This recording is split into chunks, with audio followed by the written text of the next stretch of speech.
Shalom Bapak Ibu Saudaraku. Kita bersyukur Tuhan pertemukan kita di ibadah keluarga malam hari ini. Tentu itu adalah anugerah dan berkat dari Tuhan buat saudara dan saya.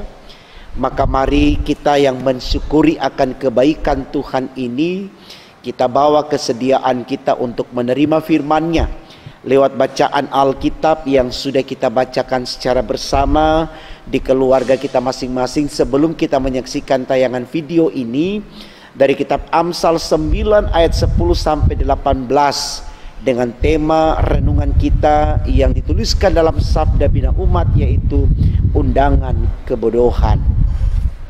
Saudaraku, kalau renungan kita tadi pagi temanya bertuliskan undangan hikmat, sekarang di tema renungan malam ini yaitu undangan kebodohan. Undangan kebodohan. Nah, saudaraku, kalau kita melihat secara hurufiah undangan kebodohan yang ditulis di tema khotbah kita, ini seakan-akan akan menjebak kita untuk mau masuk dalam kelompok orang-orang yang bodoh. Ya, seperti saya uraikan di dalam renungan tadi pagi, kalau kita mendapatkan undangan dari seseorang, maka kita harus memenuhi undangan itu sebagai bentuk apresiasi kita, ungkapan terima kasih kita yang telah diundang. Karena ketika kita diundang itu berarti kita sosok yang berharga, sosok yang penting, sosok yang dekat dengan orang yang mengundang, sehingga tidak ada alasan bagi kita untuk tidak hadir di undangan tersebut. Nah, tapi persoalan itu saudaraku diarahkan kepada untuk memperoleh hikmat. Artinya undangan ditujukan kepada kita untuk memperoleh hikmat, artinya untuk memperoleh sesuatu yang baik, maka wajib kita datang. Nah, ternyata berbicara undangan tidak selalu disemangati kepada keinginan yang baik. Ada juga undangan yang ditujukan kepada kita untuk terlibat di dalam perbuatan yang jahat. Nah, ini yang harus kita tolak, saudaraku.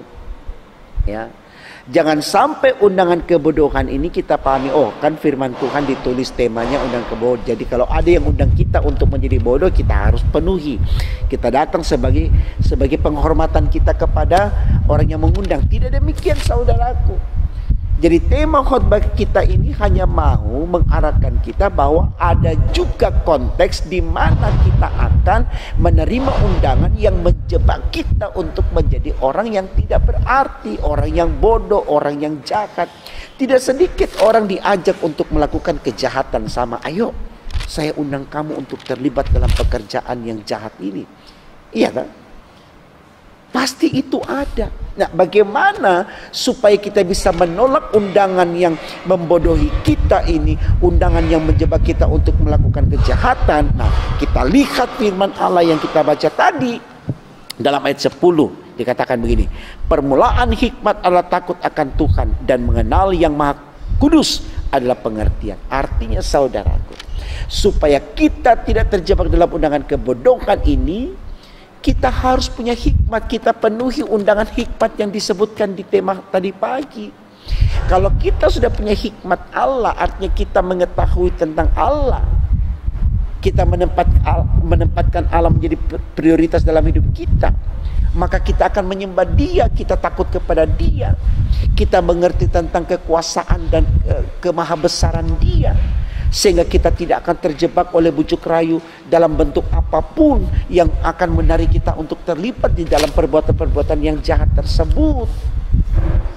Ya, saya pikir ini baik, saudaraku, untuk kita renungkan, karena sadar atau tidak, kita sudah banyak kali mengalami hal tersebut. Artinya bagaimana kita diajak untuk terlibat di dalam pekerjaan-pekerjaan yang jahat, yang akan membodohi kita, menjebak kita untuk masuk ke dalam kebinasaan. Saya yakin ketika ditanya kepada Bapak Ibu apakah ingin binasa, tentu kita katakan tidak. Karena kita tahu kebinasaan akan menghancurkan masa depan kita dan membuat kita merana di dalam menikmatinya. Karena binasa itu identik dengan penghukuman. Yang kita mau adalah bagaimana kita diberkati.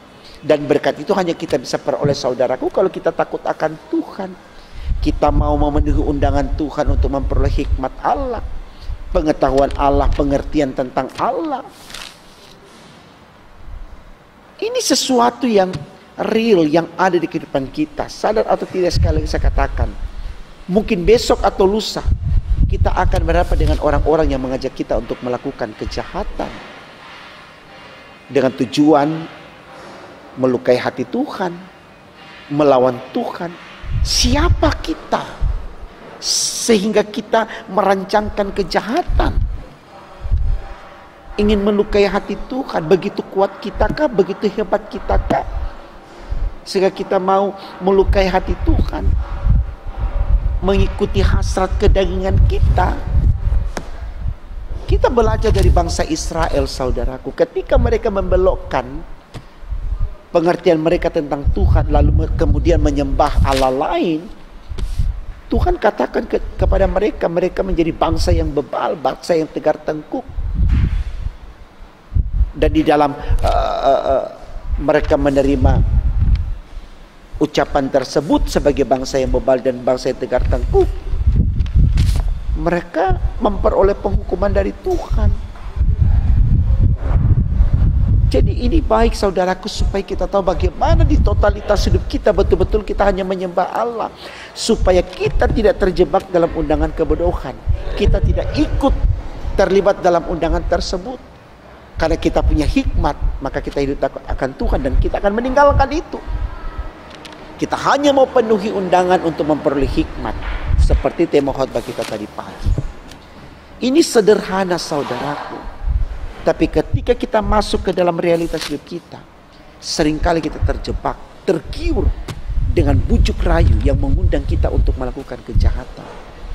Apalagi kalau sudah dibarengi dengan kata-kata, ini kapan lagi kawan? Ini tidak terjadi yang untuk kedua kali. Sudahlah, ambil saja langkah ini. Nanti sesudah itu kamu bertobat. Kalau sampai waktu itu, kalau Tuhan masih beri kesempatan untuk bertobat. Kalau tidak, berapa banyak orang yang melakukan kejahatan tanpa dia memohon ampun kepada Tuhan, dia mati di tempat karena ditembak. Ya.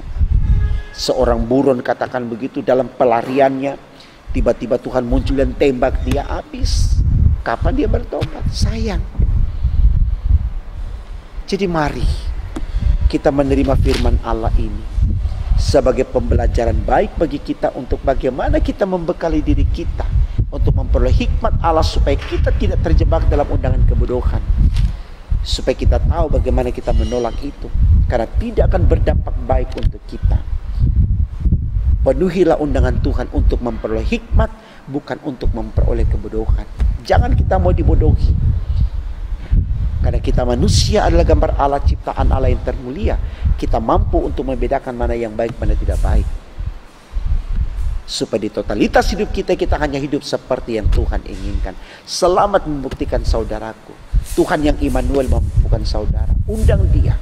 Jadikan dia sahabat terdekat saudara. Maka kekuatan Allah akan mampu mengendalikan Bapak Ibu untuk hidup takut akan dia dan selalu melakukan kebenaran dalam hidup ini. Tuhan memberkati firman-Nya.